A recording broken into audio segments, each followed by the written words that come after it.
Hello and welcome. I'm Tom. And I'm Amy. Great to be here. We're joined today, and we're going to really unpack the journey, I guess, of a major figure in American politics. That's right. We've spent a lot of time looking through a really extensive interview with California Governor Gavin Newsom. Yeah. And our aim here is to pull out the key insights, maybe some surprising moments from his life, his career, just to help you understand the complex path that really shaped him. Exactly. We're looking at his past from, well, a pretty challenging childhood, actually, then through some unconventional business ventures, and then, of course, into the world of politics. High-stakes stuff. Yeah, and you'll hear some personal stories, anecdotes that kind of reveal the person behind the headlines. Right, shedding light on maybe his motivations, his struggles, his visions. So yeah, let's get into it. The man behind the governor. Early life and defining foundations. You know, it's always interesting with public figures, isn't it? How the perception and the reality can be so different. And Newsom's upbringing, well, it's a perfect example. A lot of people might think, privileged background, maybe a trust fund kid. Right, that's the image sometimes. But the interview suggests something really quite different, a much more complex picture. Yeah, it's quite a powerful origin story he tells. Growing up with a single mom, working 2, sometimes 3 jobs. Making huge sacrifices. Huge. Like he talks about her giving up her own bedroom just to rent it out for extra money. Wow. And he says that background gave him this deep sense of grit, this feeling that, nothing's going to be handed to you. You can really see how that would shape someone's whole view of the world, can't you? Absolutely. And if we dig a bit deeper, those early years, they were also marked by some significant hidden challenges. Like the learning disability. Exactly. He talks openly about struggling with severe dyslexia. And what's really striking is that his mother, she deliberately didn't tell him about the diagnosis. She was worried he might use it as a crutch. That's the word he uses. It's a decision he says he understands now, even appreciates. But back then, It meant feeling like, the guy in the back of the class, desperate not to be called on, just trying to get by. that must have left a huge mark. He also mentions his mom telling him something like, it's okay to be average. Yeah, he calls that a hell of a thing to say to a kid. I can imagine. But he actually credits it with pushing him, driving him to sort of overcompensate, to achieve more. It's amazing how those childhood things, even the tough ones, can fuel ambition later, isn't it? It really is. And it makes you ask, okay, how does that kind of personal adversity, the learning issues, the money worries, how does that translate into a public career? Right. He talks about money being this constant stress for his mom, even though his dad was, wealthier. So a real contrast there. A real contrast. And Newsom himself, he started working really young. Paper route, busboy. Reinforcing that idea, right? Nothing was handed to him. Exactly. Those tough experiences seem to be the foundation for his drive to the entrepreneurial spirit and unconventional wisdom. It's okay. Before politics, he was all about business. Launched a wine store, 1992? Right out of college. Yeah. And he tells this great story, this memory of a customer coming back in Oh, yeah. with his fiancée. They'd just gotten engaged, and they came back to celebrate with the champagne Newsom sold them. Oh, that's nice. And he describes that as this moment of understanding, like, this is business. It's not a transaction, it's relationships. Right. Creating magical moments, he calls it. That became his thing. And that mindset, it led to some really innovative, almost counterintuitive stuff in his businesses. Like a failure award? That sounds wild. It is a $500 bonus every month for the person who made the biggest screw-up. You're kidding. For messing up. Seriously. Yeah. He tells this story about a night clerk trying to solve a mosquito problem at a hotel pond. Okay. So the clerk buys catfish, but then raccoons get the catfish and drag them all through the hotel. Oh. And Newsom gave him the failure award. Wow. But the point wasn't just, laughs. It was about encouraging people to take initiative, to try things, to take risks. Okay, I get it. Don't be afraid to fail. Exactly. And he actually says dyslexics are the best at it because their thinking isn't linear. They find creative routes. That's a really interesting take on management, Yeah, embracing mistakes. definitely. So how does that lead to politics? It seems like a leap. Well, it sounds like it was almost accidental. He talks about getting a call from Willie Brown, who was mayor of San Francisco then. Brown apparently wanted him for the film commission initially, but then somehow he ends up appointing him chair of the parking and traffic commission instead. And Newsom was only, 26, 27? Parking and traffic. Wow. That's quite the entry point. Yeah, kind of an accidental start down a path that, well, took off pretty quickly. Shows how things can just shift. 3, pivotal political decisions and personal crossroads. And one of the things you see with Newsom politically is that once he forms a conviction, he can make some really bold, sometimes controversial moves. Like with same-sex marriage back in 2004. Exactly. As mayor of San Francisco, he really pushed that issue when, frankly, a lot of his own Democratic Party was still pretty hesitant or even against it. He talks about this specific moment, doesn't he?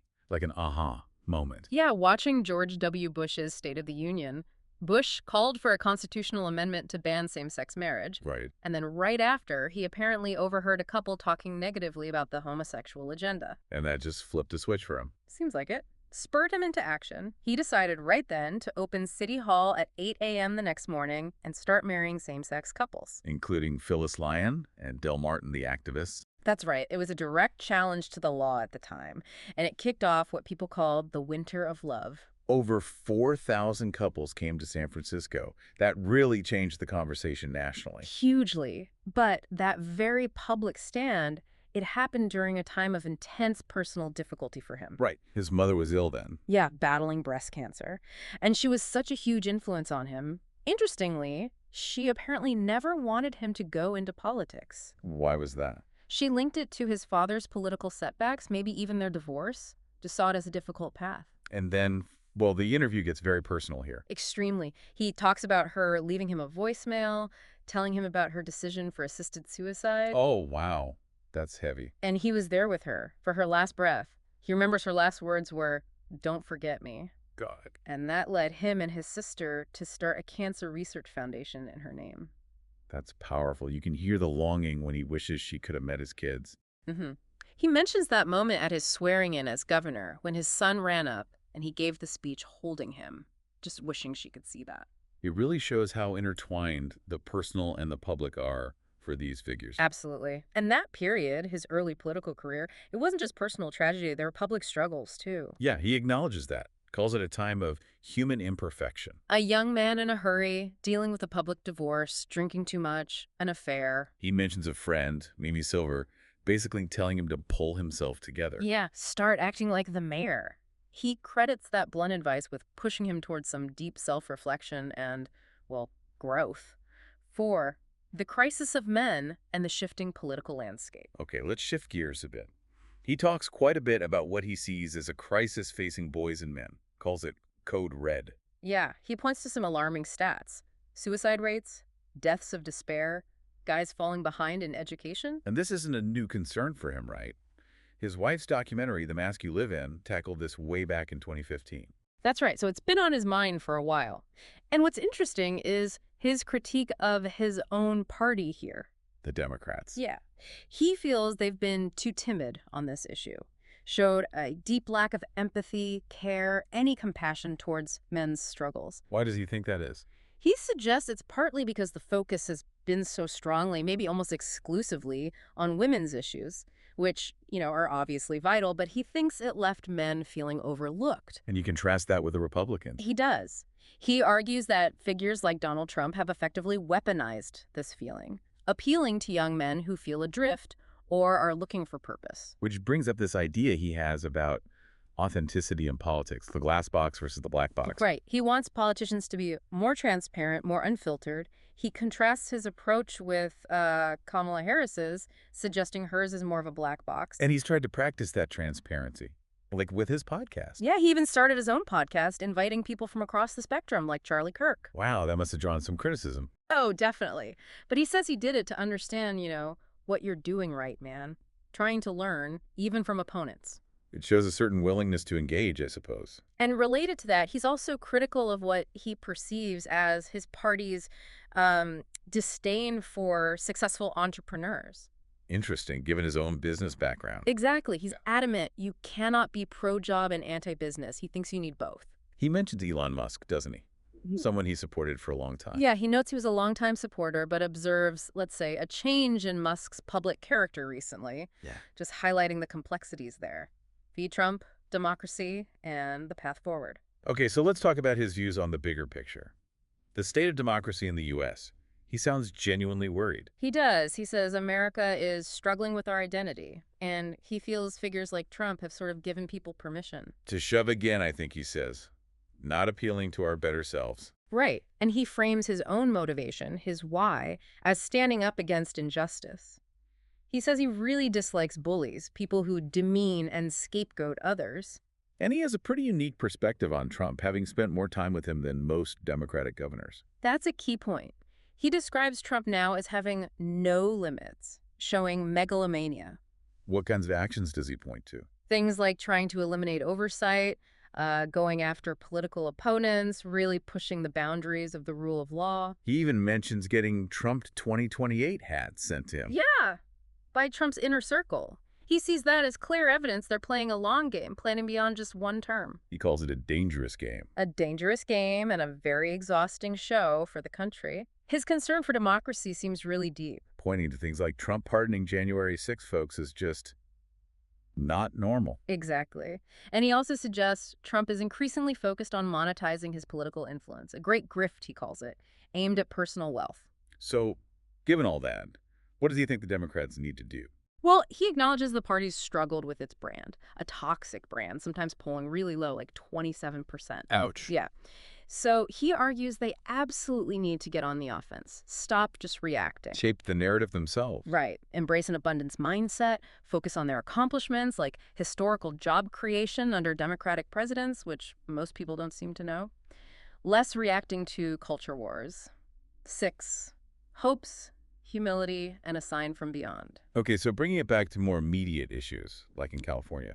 Homelessness, crime, huge challenges. Huge. And he's pretty blunt about it. He says stepping over people on the streets and sidewalks is not compassion. So what's his approach? He advocates for comprehensive solutions, big mental health reforms, more supportive housing. He does sound hopeful, though. He thinks they're making progress. He points to real progress, like a 17.5% drop in unsheltered homelessness in LA over 2 years. So signs of movement. Now, switching back to national politics for a moment, that recent drama around Joe Biden's debate performance, Newsom was right in the thick of it, wasn't he? He was Biden's chief surrogate, and he says he felt something's off right when Biden walked on stage. He describes the aftermath. Yeah, the phone tree just blew up.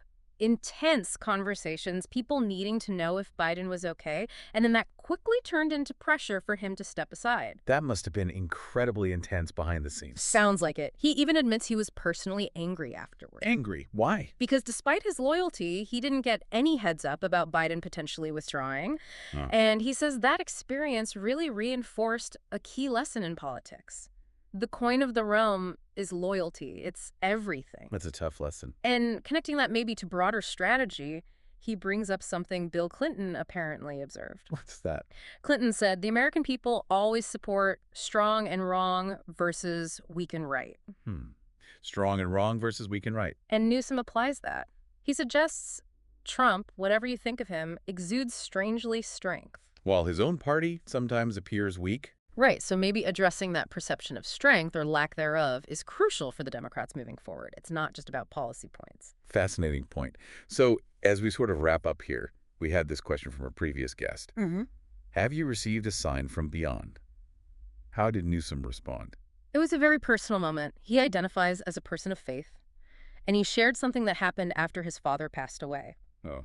He and his sister were together, and right outside the window, they saw a peregrine falcon. A peregrine falcon. Any significance? Apparently, it was a bird his father was incredibly passionate about, obsessed with even. Yeah. And Newsom described seeing it right then, right there, as just uncanny, a powerful moment. He felt it was a sign, a real connection. It's quite a profound way to end the reflection, showing that human side, searching for meaning even amidst all the politics. Absolutely. His whole story, really, it's about resilience, isn't it? Yeah. Growth, navigating these incredibly complex political realities. It certainly is. Yeah. A lot to think about there. Well, that brings us to the end of our exploration today. Thank you for your attention. Indeed. Hope you found it insightful. You can subscribe to our podcast if you like it. We'd appreciate that. See you next time.